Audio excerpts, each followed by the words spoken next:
Thank you for that introduction. How did that sound to y'all? I know they've been fighting to speak to you. Everybody hear me? No? Yes? All right. Good. Well, I appreciate the opportunity to be here. And my role is simply to serve as a segue until we get to the judges, and I appreciate that. And I'm very cognizant of that. I had the honor and privilege of serving the Texas House of Representatives for 28 years, 14 legislative sessions. And 12 of those I served on the Natural Resources Committee, which is called the here known as the Water Committee. A lot of people are impressed. I spent 12 years on the Natural Resources Committee. A lot of pretty disgusting. I didn't do something about the issues and the sessions. I have to spend there 24 years. But I started on the Natural Resources Committee.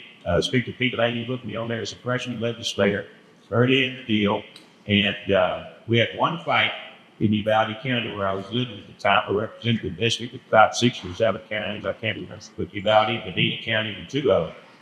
And we had one issue, and that was to stop the formation of the Edwards Aquifer Authority. We weren't against groundwater districts. We were just against that groundwater district. And that was my number one charge when I got elected. And obviously, I was spectacularly unsuccessful. And the Edwards Aquifer Authority was created and went on to do a great job given the mission that they had, parameters and the situation with the federal lawsuits and everything going on then. But I want to thank all the sponsors of this particular conference today. It takes a village to live and to put one of these off. And all the folks that don't pay for everything out here, if we need to give them a great round of applause. Thank you.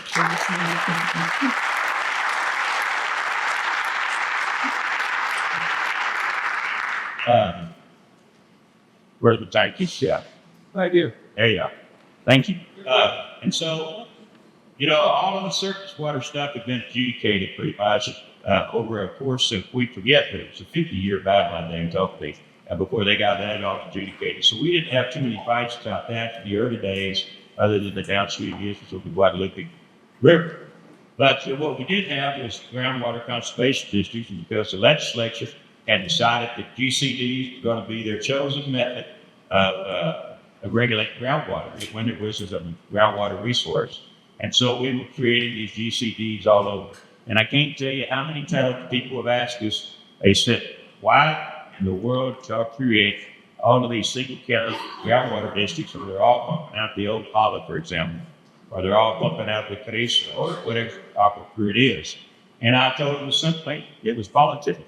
It was, we did the best we could do given the tools we had in our toolbox at the time.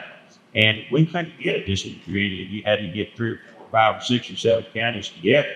And so we did more or less, decided possible to pursue perfect. In a perfect world, having a dictatorship probably would have been different. A lot of things would be. But I get that question all the time. And they said, you vote for all those single counties? I said, I vote for every one of them.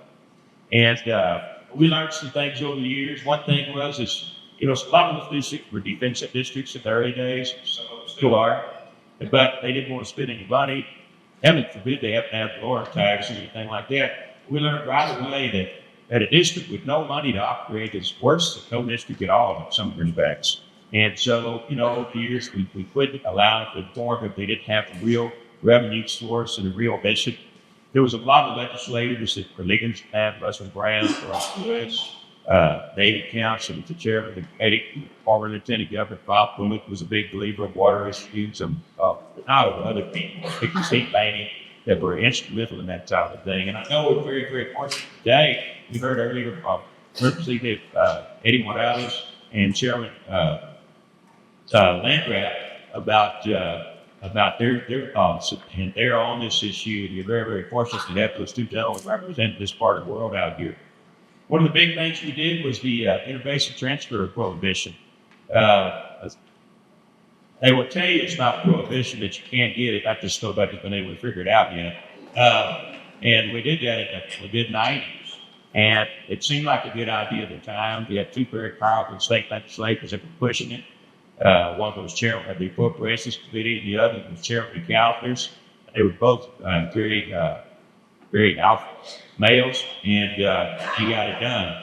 And but in hindsight, so if we fast forward to today, when we had that big area we're looking at groundwater and maybe looking at re-examining things like right to capture. And I open that conversation, the whole discussion about IBTs or interbasin transfers is looked at again. And that's a big battle with East Texas because they're very protective of their water resources. They should be, but those are surface water rights that eventually do theoretically get recharged. And unlike most of the groundwater aquifers, they don't get recharged. And so that's the fundamental difference there. Part of the equation has always been that we have, even though we've opened up a few reservoirs in the state of Texas, I went to a groundbreaking one here a while back in the river cutting. The general assumption is that large reservoirs are going to be very, very difficult to depend on in the future. And so they haven't written them out with the water plans, but it's something that people talk about a lot. And so over the years, most of our work was with GCDs because that's where we were. And that was the area of the state that I lived in. And people's attitude changed over the years. They began to want them because they didn't want somebody telling them to get their wires and where each year they got their water permit. And they were happy with their groundwater conservation districts until the groundwater conservation districts didn't open. And all of a sudden they were scoundrels. And so then you had to evaluate that, and people might do away with it, bankrupt them, and all this kind of stuff. And so then you evolve and it goes on a bit, people get comfortable with it. And then you have the large water marketing organizations come along, and now they all of a sudden GCDs are good guys again, a lot of respects. So it's an evolving target, depending. I had some friends that were pretty concerned about a GCD, that they didn't like him to do it, and I said, well, they said, you got any advice? If you change the law, change the rules? I said, no, you need to win some elections is what you need to do. You go out and do elections and works, and that is the best thing that you can do. But I've said my years, I chaired the House Natural Resources Committee 2 sessions. I was a vice chair for, I don't know how many sessions. Like I said, 24 years of that committee. I always maintain that there is no new water. If there, I hope there is. I'm operating from the assumption that we know what's out there. And long-term future is not the cheapest, but long-term future is serious conservation measures statewide and eventually desal whenever it could be affordable and it works economically and it works from an environmental standpoint, which it can. It's just not cheap. Groundwater is limited because it doesn't recharge in most cases. I think it, and some cases it does, but most of them are regressions. And so over a 30-year legislature, I had a 2-year break in the middle where the voters decided I needed to do something else for 2 years. And so I respected their wishes. And then 2 years later, they let me come back in. But it was a wild ride, and I look forward to it. I worked with some of these county judges, Mobile, I worked together on a lot of things. My neighbor down there. But the issue evolves. What's always been the fight is there's reasons that the early civilizations began where there was a water source, and it's always going to be a fight. It just depends on whose oxes get over in terms of which way we're going to go with fights. But my job now is to introduce the next board, which is a panel of county judges that we were blessed down with out here in this part of the world. And I'm going to introduce the person that's going to be leading that panel, and that is County Judge Greg Hennington. And Judge Hennington was raised in the Gatesville area in Quarriel County and went to A&M, got his bachelor's degree in 1978. Then he went up to the University of Dayton, Ohio, got his MBA degree in 1981, where he started a career in banking. And he had a very, very successful career in banking. He came back to Texas about 12 years later because, of all things, he decided he wanted to start an adventure outdoor company in southern Brewster County.